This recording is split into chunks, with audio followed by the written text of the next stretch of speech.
अरे लालू जी यूं ही बगाने रहोगे क्या? घर वापस जाए हम? अरे तुम्हारी वजह से भरी दोपहरी में हम दोपहर की नींद छोड़कर आते हैं और तुम चुपचाप बैठे हो। तो क्या करूं मोदी जी, नाचूं क्या मैं? अगर तुम भरी दोपहरी में यहाँ पर आकर बैठते हो पेड़ के नीचे तो इसमें मेरी क्या गलती है? बताओ, मेरे लिए बैठते हो क्या? और लालू जी किसके लिए बैठती है? हम तुम्हारे लिए तो आगे बैठती हैं। तुम्हारे साथ यहाँ बैठ के चार बातें हो जाती है और इस पेड़ की ठंडी हवा मिल जाती है। अब इतनी भयंकर गर्मी पड़ रही है, घर पर नींद तो आ नहीं पाती दोपहर में, और आप तो यूं ही अनजान बन रहे हो। अरे आपकी कहानी के लिए भी तो हम यहाँ पर आते हैं, कहानी सुनाओ। अरे लालू जी इतनी देर से बैठे बैठे हुक्का गुड़गुड़ा रहे हो, कम से कम एक कहानी सुनाई दो।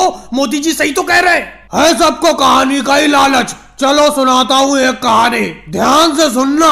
एक बार अपने गांव में ऐसी गर्मी पड़ी जैसी इस साल गर्मी पड़ रही है। तालाब नदी नाले सब सूख गए, चारों तरफ बर्फ ही बर्फ गिरती थी। बस जहाँ देखो गांव में बर्फ नजर आ रही थी, इतनी भयंकर गर्मी पड़ी। अरे लालू जी कहानी को कहाँ ले गए? कहाँ बर्फ कहाँ गर्मी? गर्मी की कहानी सुना रहे हो, गर्मी में बर्फ कहाँ से गिरने लगी? अगले में साफ साफ अभी बता देता हूँ, गर्मी बहुत ज्यादा पड़ रही है। कहानी सुनाते वक्त भी मेरा दिमाग सही तरीके से काम नहीं कर रहा है, इसीलिए शब्द थोड़े से इधर उधर हो सकते हैं। अरे लालू जी थोड़े बहुत शब्द इधर उधर हो सकते हैं, चलो मान लेंगे। आपने तो मौसम ही बदल दिया, गर्मी की कहानी सुना रहे थे, गर्मी में आपने बर्फ गिरा दी। चलो दूसरी कहानी सुना देता हूँ, ये वाली कहानी छोड़ो। एक बार की बात है, अपने गाँव में बहुत विकट ठंड पड़ी, कड़ाके की ठंड। सारे नदी नाले तालाब सब बर्फ से जम गए। जो भी घर से बाहर आता लू का एक तमाचा खाता, प्यास से आदमियों के गले खुशक होने लगे।